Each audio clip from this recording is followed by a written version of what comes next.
জীবনে কখনো কি কোনো মৃত মানুষকে গোসল করিয়েছেন? সুযোগ পেলে মৃতদের গোসল করাবেন। খুব কাছ থেকে দেখবেন মৃত্যুর পরে মানুষের দেহটা কতটা অসহায় হয়, মৃত্যুর পরে মানুষের মৃতদেহ কতটা ভয়ের কারণ হয়ে দাঁড়ায়। সুযোগ পেলে রাতে লাশ পাহারা দিবেন, তখন বুঝতে পারবেন মৃত্যুর পরে প্রিয় মানুষটা লাশ কতটা অদ্ভুত লাগে আপনার কাছে, কত ভয়ের কারণ হয়ে ওঠে, কত আতঙ্কের কারণ হয়ে ওঠে। সুযোগ পেলে মৃত ব্যক্তির শরীরে একটু হাত লাগাবেন, কিছুটা স্পর্শ করবেন।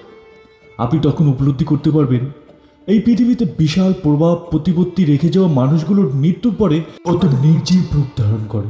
সুযোগ পেলে আপনজনদের লাশ কবরে নামাবেন। খুব আগ্রহ নিয়ে শেষবারের মতো মৃতদেহের মুখটা দেখার চেষ্টা করবেন। বড় উপলব্ধি করতে চেষ্টা করবেন এই মৃতদেহের সাথে অনন্তকালের যাত্রার পথে এটাই আপনার জীবনের শেষ দেখা।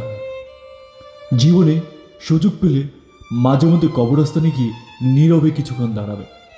এরপর মনে মনে চিন্তা করবেন জীবনের লাভ ক্ষতির হিসাবে এই মৃত মানুষগুলো এই পৃথিবী থেকে কি করে গেছে, কাঁধে রেখে গেছেন। যাদের রেখে গেছেন তারা কি কখনো এই মৃত মানুষকে স্মরণ করার জন্য কবরস্থানের আশেপাশে আসেন? কখনোই না, no never. Please subscribe my channel and click the bell icon. ভিডিওটি দেখার জন্য সকলকে ধন্যবাদ। এতক্ষণ আমি আপনাদের সাথে ছিলাম তৌহিদ। যদি ভিডিওটা ভালো লেগে থাকে তবে অবশ্যই লাইক, কমেন্ট এবং শেয়ার করতে ভুলবেন না।